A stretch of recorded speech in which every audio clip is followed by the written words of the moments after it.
Assalamualaikum warahmatullahi wabarakatuh. Bagaimana kabar kalian semua? Mudah-mudahan sehat ya. Perkenalkan, nama Ibu Agustiani. Kalian cukup memanggil dengan Ibu Tia. Di sini Ibu akan mengajar sejarah Indonesia, di mana kalian minggu yang lalu sudah merangkum pembelajaran tentang proses masuk dan berkembangnya Islam di Indonesia. Nah, kali ini Ibu akan menjelaskan proses masuk dan berkembangnya Islam di Indonesia. Sebelum kita memulai pembelajaran, marilah kita membacakan doa. Bismillahirrahmanirrahim.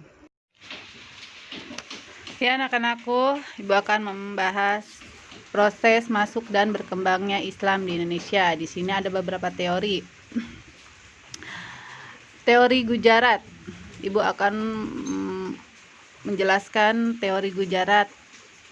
Apa itu teori Gujarat? Teori Gujarat adalah masuknya Islam ke Indonesia yang pertama kali dikemukakan oleh Snodshoji dan J. P. Nopel.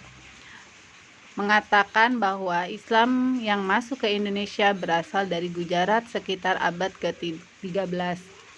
Islam masuk ke Indonesia melalui wilayah-wilayah di anak benua India seperti Gujarat, Bengali, dan Malabar. Ada batu nisan Sultan Samudrapasa yaitu Malik Al-Saleh pada tahun 1297 yang bercolok khas Gujarat. Dapat dijelaskan bahwa di poin yang keempat ini, mengapa kita mengambil dari teori Gujarat? Karena memiliki kesamaan ornamen atau batu nisan yang ada di Gujarat, India. Jadi, batu nisan yang ada di Gujarat dan Samudrapasa itu memiliki kesamaan atau kemiripan ornamen, sehingga para ahli sejarah mengatakan bahwa masuknya agama Islam itu dari Gujarat. Buktinya apa? Buktinya adalah kesamaan batu nisan atau ornamen tersebut.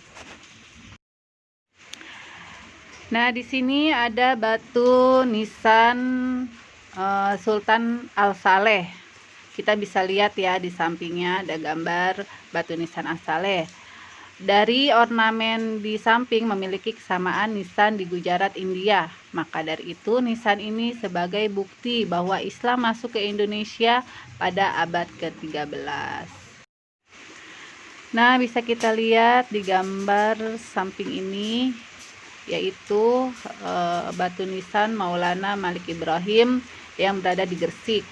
Memiliki kesamaan makam yang di Kambai, Gujarat.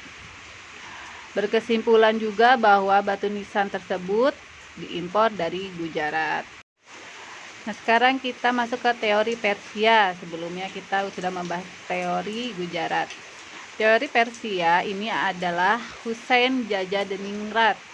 Pendapatnya adalah kesamaan budaya dan tradisi. Contohnya, tradisi merayakan 10 Muharram atau Asyura, hari suci kaum Syiah atas kematian Husain bin Ali.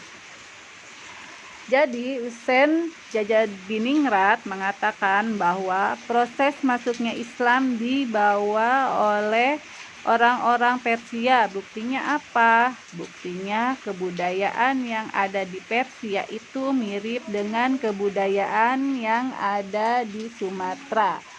Dapat disimpulkan bahwa masuknya agama Islam melalui atau dibawa oleh orang-orang Persia dengan bukti persamaan kebudayaannya.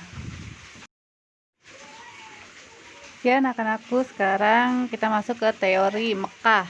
Teori ini dikemukakan oleh Hamka, mengatakan masuknya agama Islam langsung dari Mekah yang dilakukan oleh pengembara atau kaum musafir. Pendapat dari Hamka ini senada dengan Anthony H. Jones yang menurutnya proses Islamisasi dilakukan oleh orang musafir yang langsung dari bangsa Arab. Dan di sini kita bisa lihat ini adalah peta perjalanannya Islam masuk ke Indonesia. Nah, di sini ada yang berwarna biru, itu jalur melalui lautan. Dan warnanya orange itu melalui jalur daratan. Ya, anak-anakku, inilah proses masuknya Islam ke Indonesia dilakukan dengan beberapa cara, yaitu dengan cara jalur perdagangan. Perdagangan merupakan cara efektif penyebaran Islam pada waktu itu, dikarenakan para pedagang langsung berhubungan dengan raja, bangsawan, dan rakyat untuk memperoleh barang dagang. Contohnya, pedagang Arab yang masuk ke Indonesia, mereka selain berdagang juga menyebarkan agama Islam. Apalagi yang dipengaruhi pertama kali itu adalah raja. Ketika raja memeluk agama Islam, otomatis rakyat akan memeluk agama Islam juga. Nah, di sini ada lagi jalur perkawinan. Jalur perkawinan, proses masuknya Islam ini terjadi karena terjadinya pernikahan antara orang yang lebih dulu Islam dengan orang non-Islam. Dengan demikian, anggota keluarga yang non-Muslim ini pun akan memutuskan untuk menganut agama Islam. Contohnya, Putri Campa kawin dengan Raja Brawijaya yang kemudian bernama Raden Patah, yang dulunya menganut ajaran Hindu. Dan ini dengan cara tasawuf. Hal ini dikarenakan masyarakat Indonesia menyukai hal-hal mistik. Tasawuf itu bagaimana kita melakukan ritual dengan berdoa kepada Tuhan atau Allah. Efektif banget untuk Indonesia karena dulunya Indonesia sangat mempercayai yang berbau mistik. Jadi, aliran tasawuf ini lebih cepat diterima oleh masyarakat. Dengan saluran pendidikan. Dengan didirinya pesantren merupakan salah satu saluran Islam.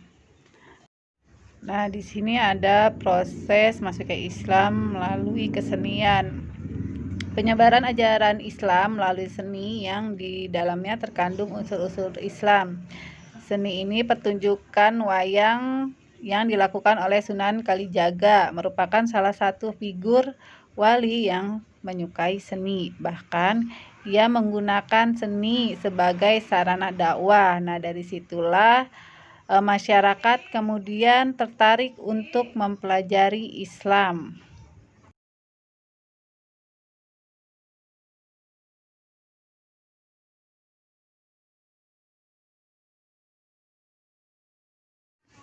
Nah, sekarang kita masuk ke kerajaan Islam yang ada di Indonesia.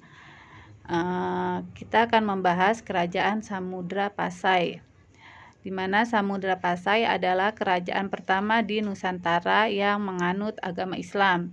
Letaknya di pantai utara Sumatera, Aceh, dekat Perlak, Malaysia.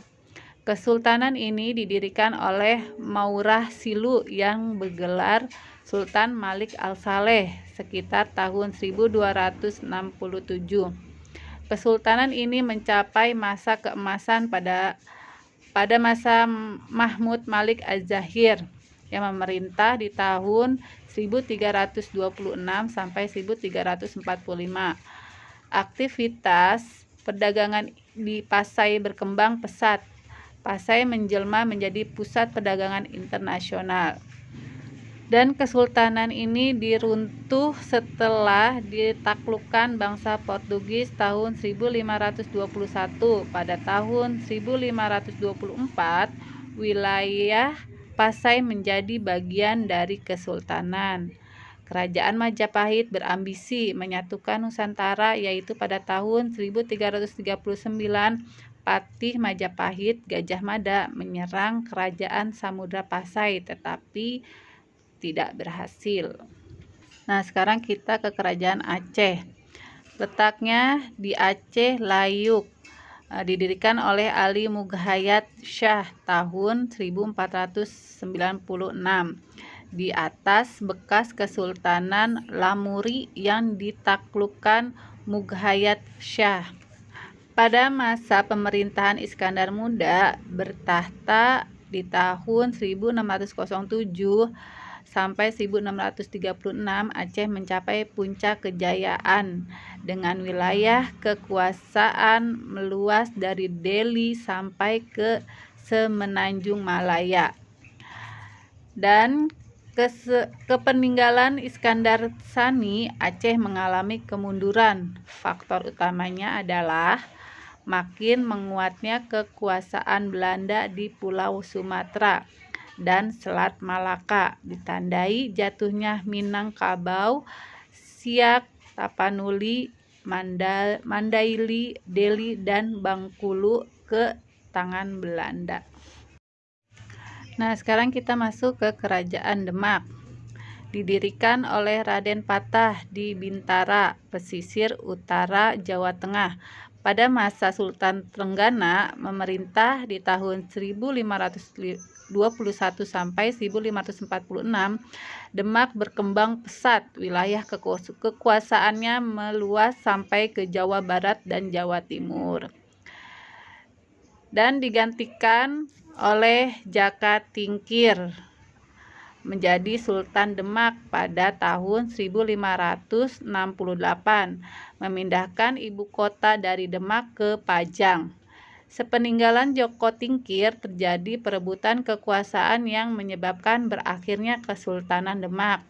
Nah, dengan demikian Kerajaan Demak dengan Pajang itu mempunyai hubungan. Kenapa? Karena disitulah Joko Tingkir sudah memindahkan ibu kotanya dari Demak ke Pajang. Sekarang kita ke Kerajaan Mataram. Terletak di Kota Gede sebelah timur Yogyakarta. Pendirinya adalah Ki Ageng Pamanahan. Di bawah pemerintahan Sultan Ageng di tahun 1613, Mataram mencapai puncak kejayaan. Nah, pada tahun 1615, Sultan Agung memulai ekspansinya.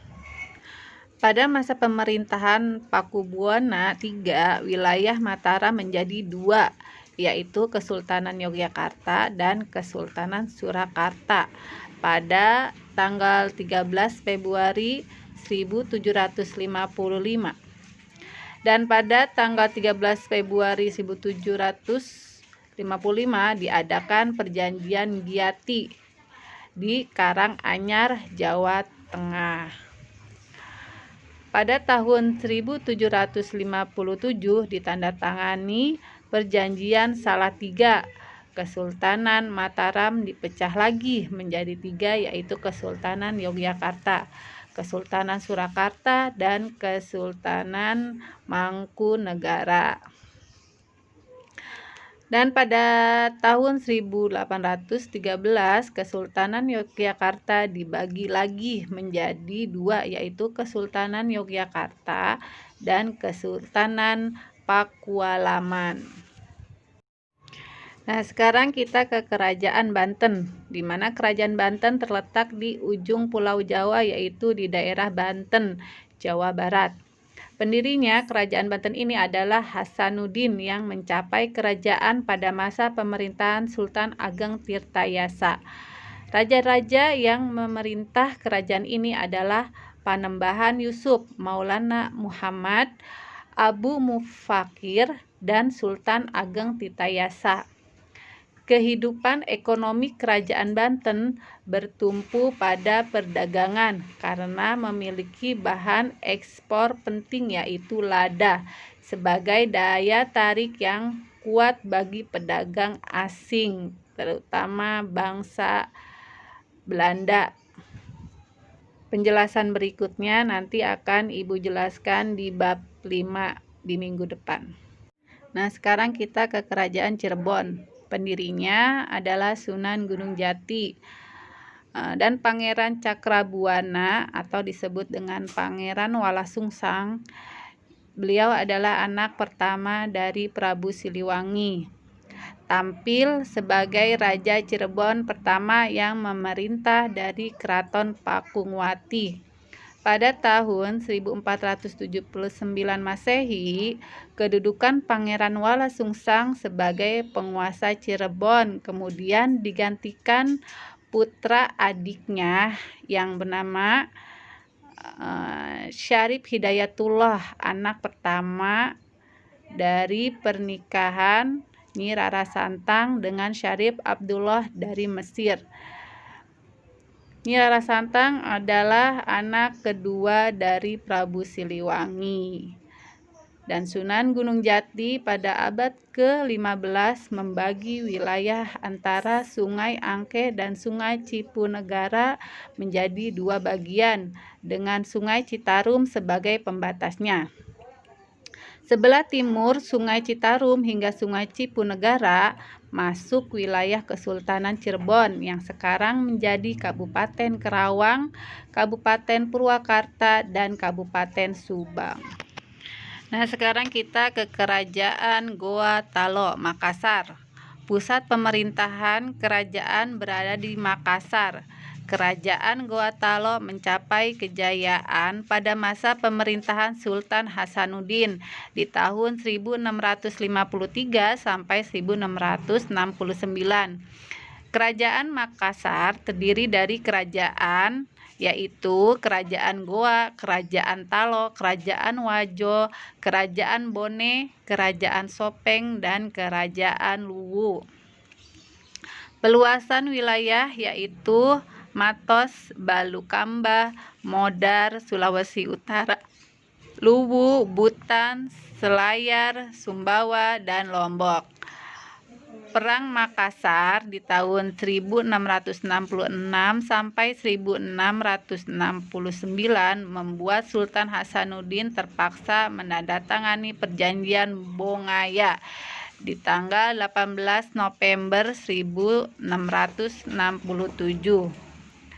Perjanjian Bongaya ini membuat Kesultanan Goa ini harus mengakui kedaulatan dari bangsa Belanda. Alhamdulillah pembelajaran hari ini selesai. Mudah-mudahan kalian semua bisa memahami apa yang sudah Ibu jelaskan. Dan jika memang ada yang kurang dipahami, bisa bertanya langsung di WA Ibu. Semoga kalian kedepannya akan terus tetap bersemangat dalam pembelajaran daring ini dan semoga sehat selalu. Kita ucapkan alhamdulillahirabbil alamin. Cukup sekian dan terima kasih dari Ibu. Apabila ada penjelasan yang kurang atau perkataan Ibu yang kurang berkenan, Ibu mohon maaf yang seluas-luasnya. Wabillahi taufiq wal hidayah. Assalamualaikum warahmatullahi wabarakatuh.